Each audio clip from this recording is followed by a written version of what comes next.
She was sitting in front of me on a chair in an old white dress, her hair pulled back in a sloppy bun, her wrinkled hands clutching a pillow, and she was looking out the window. So cold, so untroubled, and so alien. My mother. We were like family, but so strange, like strangers. It's a terrible feeling. I'll tell you all about it. In the meantime, just watch. Just a year ago, my mother and I were like best friends. We cooked together, we cleaned the house. I just loved talking to her.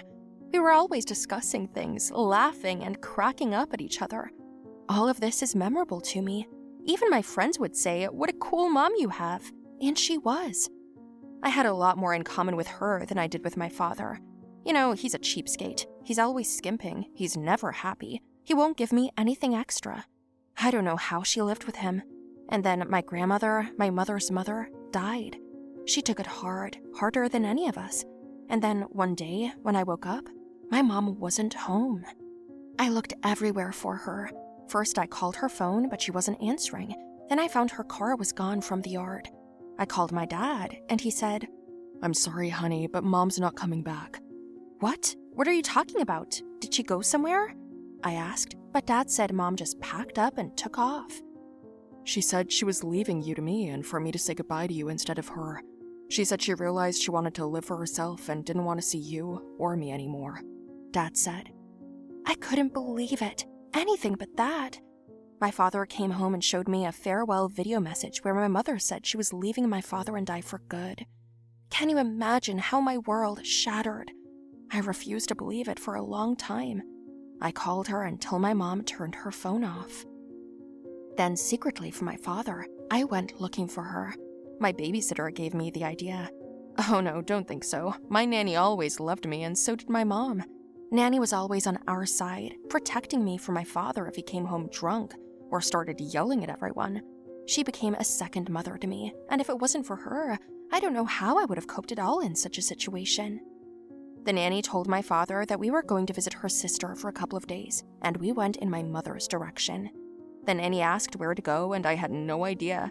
We first went around the addresses of all my mom's friends, but they all just threw up their hands, saying that she never got in touch with them.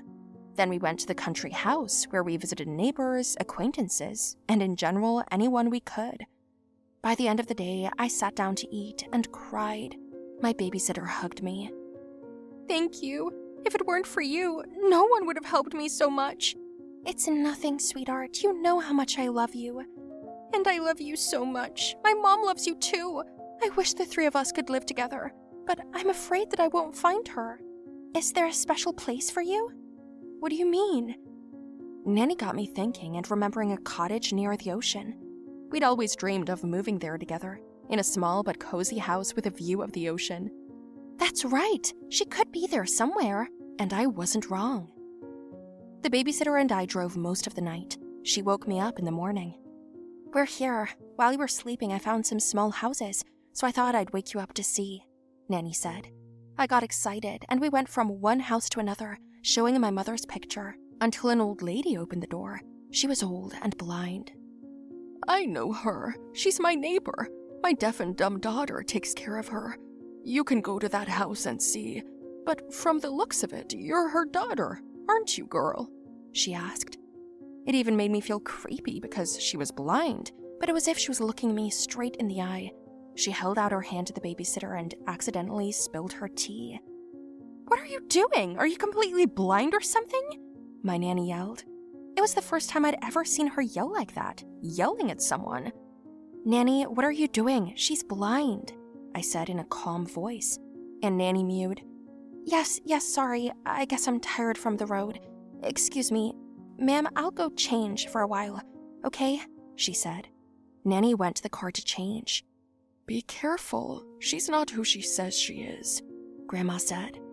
What? What do you mean? I asked. Grandmother said that even though she was blind, she could remember and distinguish voices perfectly. I know her. She's been here before, Granny said. I didn't believe her and told her that this was the first time we'd come here and that Nanny hadn't been away from our house for years. Grandma smiled. Child, just remember my words, she said. What words? What are you talking about? My babysitter asked, and Grandma was already gone. I said it didn't matter, that it was nonsense. Let's keep looking for Mom. I hope she's here, I said. We went to that cabin, and I found Mom sitting in a rocking chair. She had lost a lot of weight and had gotten older, and even had a little gray in her hair. I ran up to her and started hugging her, kissing her, but my mom didn't react. She didn't even look in my direction. Mom, it's me! Don't you remember me? It's me, your daughter, Alice, I said, but she was looking out the window, and then she slowly shifted her gaze to me and said something. The mute caregiver held up her hands and just smiled. I walked out of there quickly and threw upright on the mat. The nurse who ran out started to calm me and then suggested I get out of there. I asked her to wait a while. Can you find something to eat on the road? I'll wait in the car, I told the nanny, and she left. I walked over to my mother, looked her in her eyes, wrapped my arms around her face, and kissed her forehead. If you love me even a little bit, let me know, I said. Please, Mom, just let me know about it, and I'll find out what's wrong, I said. Then the babysitter came in and I packed my bag and walked out without saying goodbye. We went home. When I arrived, I said that I wanted to sleep and went to my room. In the middle of the night, I went out with my things quietly, and I saw my father and the babysitter discussing today. She didn't say anything, not a word, asked Dad.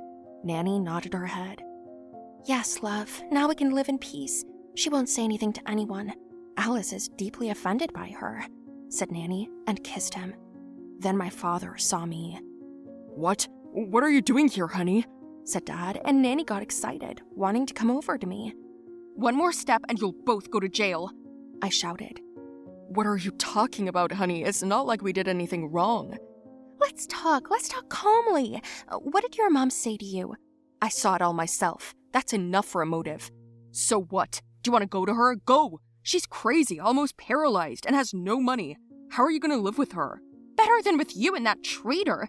You, Nanny, were the closest thing to us, to me, and you've stabbed me right in the back. I know everything. I know what you did to my mother. I know what you've been giving her over the last years to make her lose her mind. What are you talking about, Alice? Oh, Dad, there's a lot you don't know, or pretend you don't know. It turned out that Dad wasn't aware of the real truth. He didn't know that his wife had been poisoned with special pills. He didn't know that the nanny had seduced him during that period for a reason because after my grandmother died, I had received the entire inheritance. Nanny didn't just get enough money from Dad, she also wanted to get mine. But there was one little nuisance to that plan, my mother.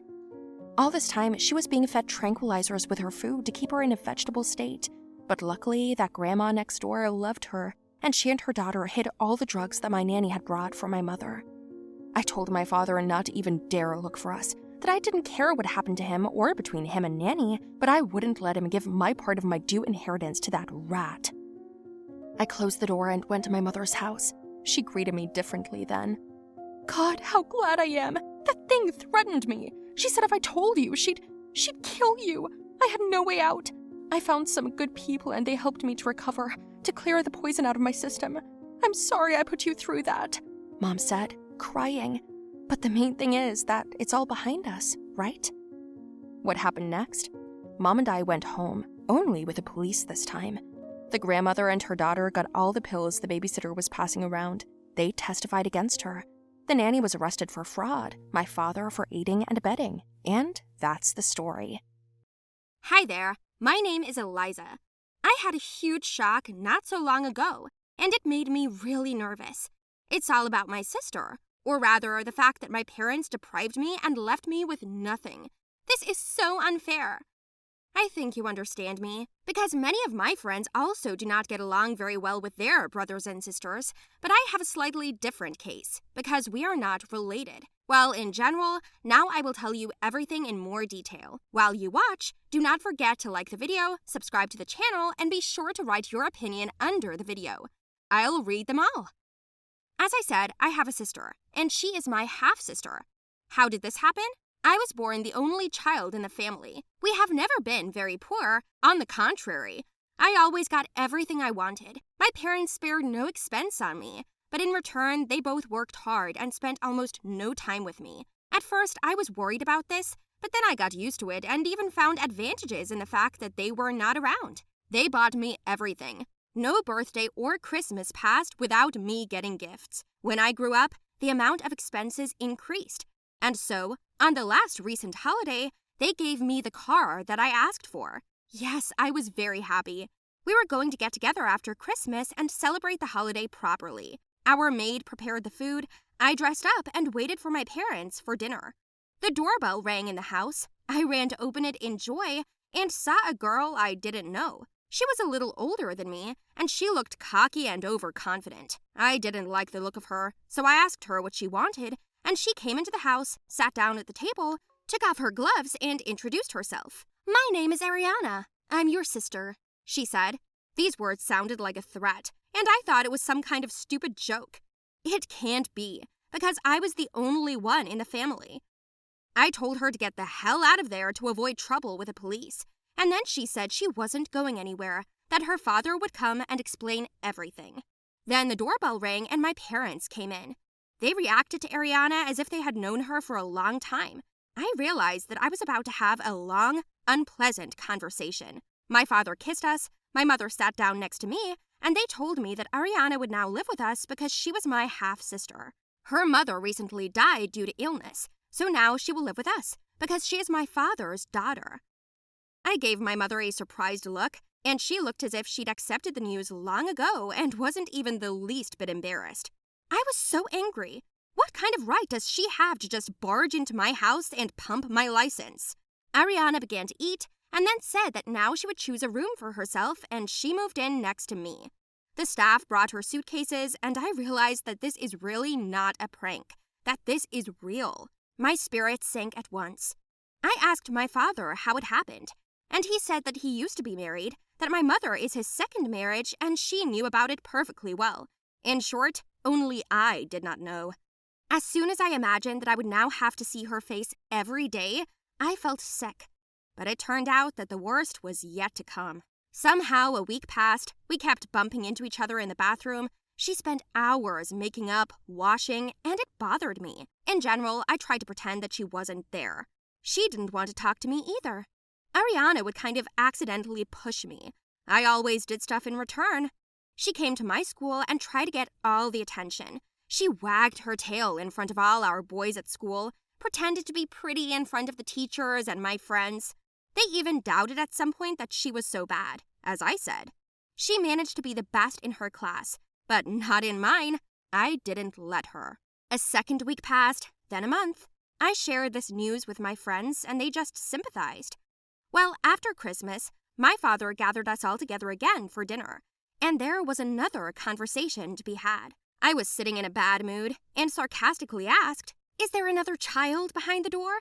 My father obliquely looked at me and then told me that now in their business with Mother, there are big difficulties and risk, and it would be necessary to temporarily transfer part of the property to someone. And I assumed it would be to me because I was the rightful heir. "We will transfer your fortune to Ariana and then return it back," he said, adding that these were necessary measures. What? You want to leave me with nothing? I was indignant, and a sly smile spread on Ariana's face.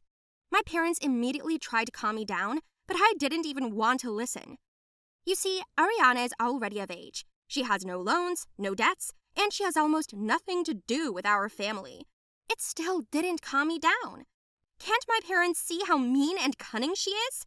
How can they trust her that much? But Mom and Dad wouldn't even listen.